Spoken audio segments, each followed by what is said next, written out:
unconditionally and becoming a doormat.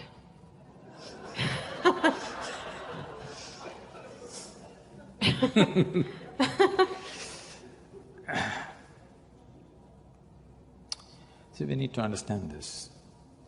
What's being right now passed around as love is generally a mutual benefit scheme. You give me this, I'll give you that. If you don't give me that, I don't give you this. This is not said, but it's done. It's done, isn't it? It's not said. So human beings have physical, psychological, emotional, economic, social and various other kinds of needs. To fulfill these things, when you say, I love you, instead of making these things ugly needs that we have to, ugly transactions that we have to do, you give me this, you give me that, to bring some aesthetic and beauty to this transaction, we coat it with a certain amount of sweetness of emotion, which we call as love affair, where the transactions happen more smoothly, because once we are human, somehow doing basic transactions in a basic way makes us feel ugly. If you take food with both your hands and eat it, it's ugly, isn't it? We want to eat in a certain way. Similarly, to fulfill our physical needs, emotional needs, economic needs, we have arrangements where we can conduct this in a more aesthetic manner. I'm not saying it's right or wrong, this is the fact of life.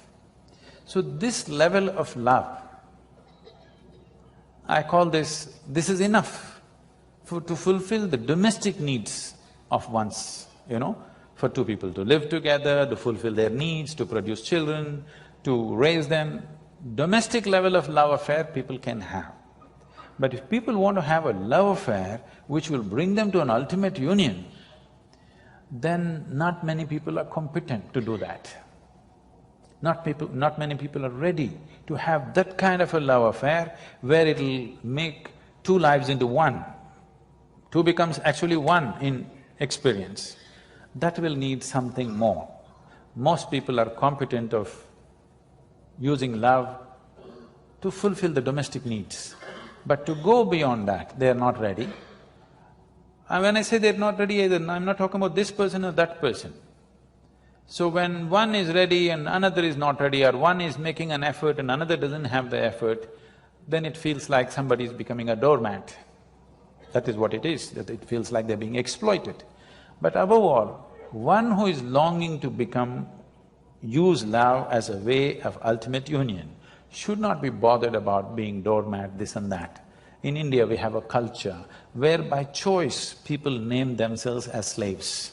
You know, Ram Das, Krishna Das, this Das, that Das. What is it? They're openly saying, I'm a slave, I'm a doormat, I want to be a doormat. They're not saying, I'm afraid I'll be used as a doormat, they're saying, I want to be a doormat. So this is a kind of love that they are wanting to use for ultimate union. This is not for domestic purposes.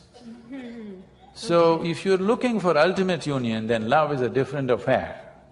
If you're looking for conducting of domestic affairs, then you must manage dignity, who gets what. If anybody is using more than what they should, then if you don't give me that, I don't give you this, okay? Otherwise, if you're looking for ultimate union, you should not think of all these things, that's a different affair. That's not much social thing. If you fall in love itself, you become vulnerable to somebody. Yes. Without becoming vulnerable, there is no love affair. You have to fall. When you fall, somebody may raise you or somebody may walk over you. Yes. But the thing is, the experience of your life is beautiful because you fell, not because they raised you, not because they walked over you, because you could actually have the sense of abandon in you to fall. That was the beauty of your love affair, not what they gave you, what they did to you, this no. The beauty was you sat alone and you think you really love this person so much you're willing to die. That was the most beautiful moment. Not the moment they gave you a big gift, not the moment they gave you a diamond ring, not the moment they said this and that about you, no. You just sat here and you're willing to die. That was the moment. Not just a doormat, you're willing to be the dust on their feet.